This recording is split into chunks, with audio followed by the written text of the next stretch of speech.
Okay, great. We'll get started. So good afternoon, everybody, and welcome to this afternoon's head teacher briefing. Just a reminder that the session is recorded. I know you all know by now, but it is recorded, so it can be sent out or will be sent out later on for you to peruse at your own time. Just a couple of updates for me. We've got a couple of speakers today. We have Michelle Wykes from the Child Health Team and Public Health, and we've got Richard Hart, who's going to be talking to us a bit later on in the meeting. Just before I pass over to our speakers, just a couple of things from the school effectiveness team. If we've just had a request that if you are aware of any head teacher changes, hopefully there won't be any surprises, resignations or appointments, could you please just let us know through the school effectiveness inbox so that we can keep an up-to-date record, because there are lots of changes throughout the year, but especially at this point in the year. So if we can just keep us up to date with those, we'd be really grateful. Thank you for that. And then we've got a couple of updates from Carl. Carl, shall I hand over to you first? By all means, yeah, thank you. Hello, everybody. Hope everything's going all right this week with you know, SATs and everything else. So I hope that's all going okay. Just, I know you're very busy. Just a quick reminder that this afternoon we've got the Heads Forum, which is around exploitation, extrafamilial harm. Got some really good speakers. We've got Pete Hawkins from St Paul's, Simon Owen from North Lem, Nigel Jones, DI Richard Hobbs. We're talking about safe and well checks and all of that kind of thing, and Holly Hutchins from Targeted Youth. So I'll drop the link in the chat for that, this one, and the one for the 23rd as well for DSLs. And then I'm just going to drop in the chat. It's Mental Health Awareness Week this week. So I'm dropping in the chat about 5 or 6 links to mental health awareness websites, just as a reminder and a prompt, and feel free to use those. Okay, that's it from me. Thanks. I muted myself. Thank you, Carl. Thanks for those updates. Okay, so if I could introduce Michelle Wykes from the Child Health Team, Public Health. And Michelle's going to be talking to us about making every contact count. Is that okay? I believe that's the correct title. Over to you, Michelle. Thank you, Emma. Can everyone hear me? Yeah. Yeah. Okay, fantastic. I'm just going to share my screen.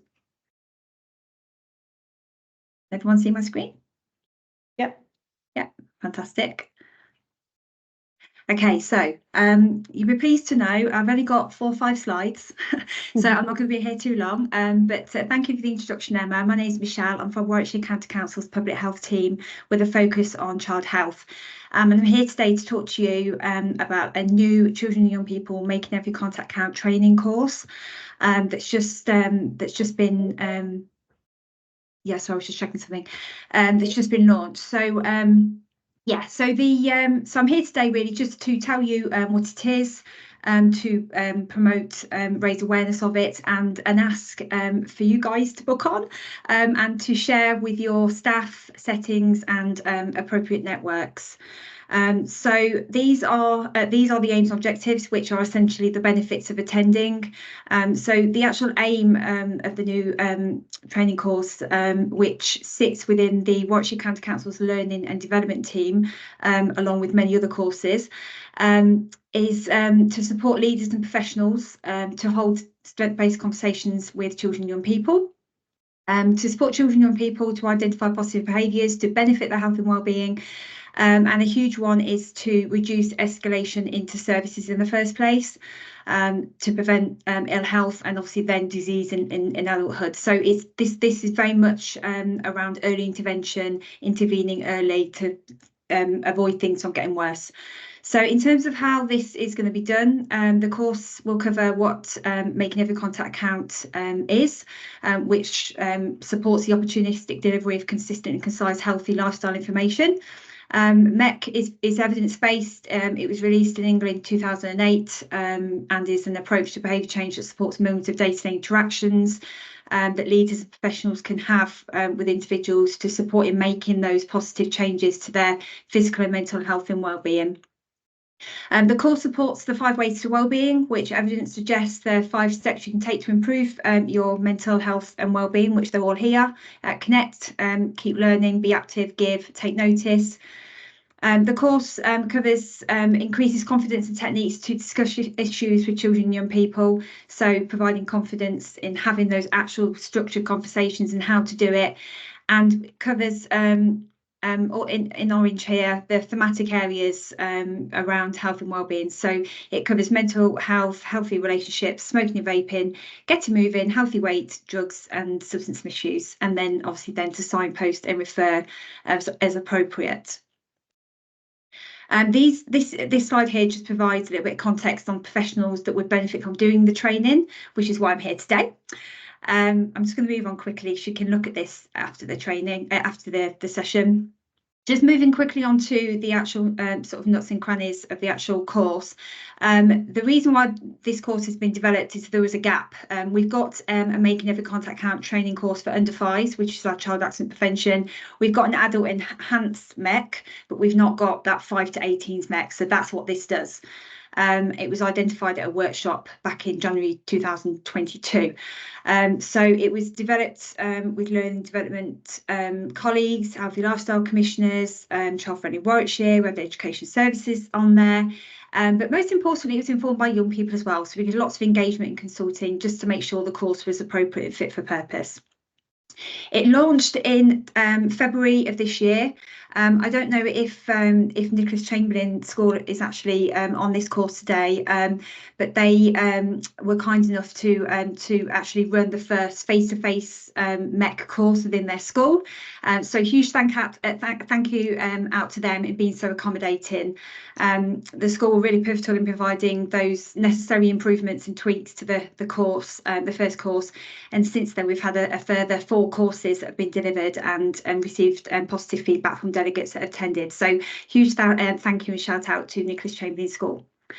It's a county-wide course. It's free to attend. Most MEC courses are around 3 hours long, but based on feedback, and which include education, it's only 90 minutes.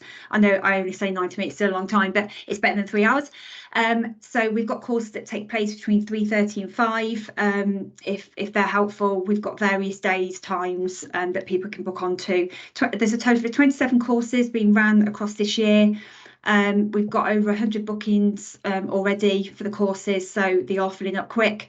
And anyone that does the course will receive a certificate. So in terms of how to book onto the course, the link is there, so please click on. It's as mentioned, it's for 5 to 18 years in terms of the target age group, but there is more of a focus on the 11 to 18 years, but anyone that attends would benefit. So there's the link, and if you've got any queries, please contact me, and I'll do my best to answer them. And that's all from me, unless you've got any questions.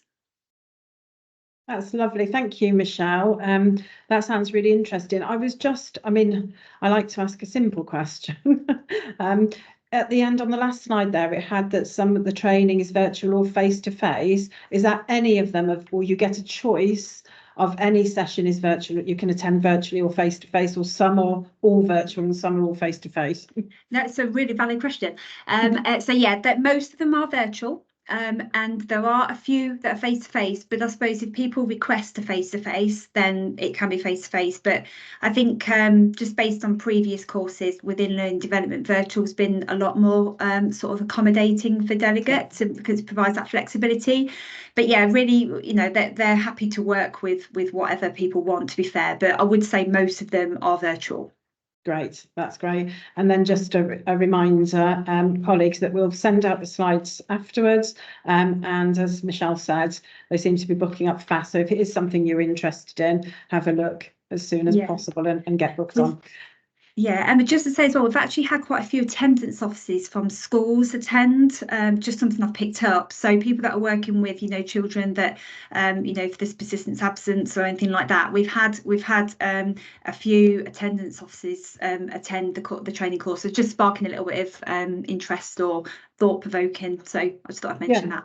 So thank you. That's great. Thank you for mentioning that, Michelle. That's great. Just before we move on, does anyone have any questions for Michelle? No. Okay, lovely. Thank you. Thank Thanks for having you. me. No Thank problem. you. Thank you, Michelle. Okay, so moving on, we've got Richard Hart with us. If I can introduce Richard. Richard's our delivery lead for Warwickshire Music Education Services, and he's here this afternoon to talk to us about the new Warwick, Coventry and Solihull Music Hub. Over to you, Richard. Thank you, Emma. Good afternoon, colleagues. Just a very brief update for myself. Hopefully you received a communication from myself middle of last week just to announce the news that music hubs in and across Warwickshire are changing from the 1st of September as part of the Department for Education's review of music hubs. They're reducing the total number of music hubs across England from 119 down to 43. Hubs are being brought together across multiple local authority areas, and we were so pleased to learn last week that Coventry, Warwickshire and Solihull will be working together to form a new music hub to support our schools, children and young people across the region from the 1st of September. It's just to reassure you that on the ground from September nothing changes. Warwickshire Music will still be the hub lead for schools and academies across Warwickshire, and we'll be working with our colleagues in Solihull and Coventry to establish the new regional music hub, and we'll be writing to you very soon to give you more information about that. In the short term, we will be looking for a few school leaders from Warwickshire to join the new governance board for the music hub, and we'll be looking for a primary school, a secondary school and a SEND school to be our lead schools for curriculum and workforce development initiatives over the next 12 months or so as well. So again, watch this space for that. But the most important news is there actually is more money. There is new money coming into the local authority from September. We have just over £250,000 of capital investment funds to purchase musical instruments and equipment for schools, children and young people. And we're really keen to start to capture information about what schools require in terms of additional musical instruments and equipment moving forward, so we can actually start to develop our investment strategy, because we can't just apply for the funding as always. There has to be a coherent plan submitted to the DfE to draw down the funds. So I'd really encourage colleagues in schools to respond to our One Big Question survey, which is live at the moment, and I'll put the link to it in the chat, which invites schools and community music groups and children and their families to tell us what their particular needs are in terms of particularly musical instruments and equipment, and for schools and colleagues support to plan and deliver the music curriculum. So if you could just take literally 2 or 3 minutes and respond to our One Big Question survey, that will be hugely helpful in sort of the pre-planning for the new music hub moving forward. Other than that, thank you ever so much, and if you've got any questions, I'll be more than happy to answer them for you. Thank you, Richard. Any questions for Richard? No, so yeah, it's really interesting, and congratulations. And actually I think it's really key, as head teacher colleagues, we've got an opportunity to say what we want, and I think, yeah, if Richard, you could give us the link for the One Big Question. If you want to send it to Fiona, she can add it in when she sends the recording of this briefing later on. Will do, Emma, Okay. and I'm popping it in the chat as well. Great, thank you, Richard. Thank you. Okay, so that's all from us today. Can I just say before you go, colleagues, that those of you who are having SATs tests going on this week, as Carl said earlier, we do hope that they are going really, really well. And also, just from the School Effectiveness team, thank you to those of you who are accommodating SATs monitoring visits, who have already had some, and there are obviously still 2 days to come. So they are really positive so far, just to reassure you of that. And so that's great. Just nothing more to say apart from thank you for that. And have a good rest of the week, everybody. Okay, bye-bye.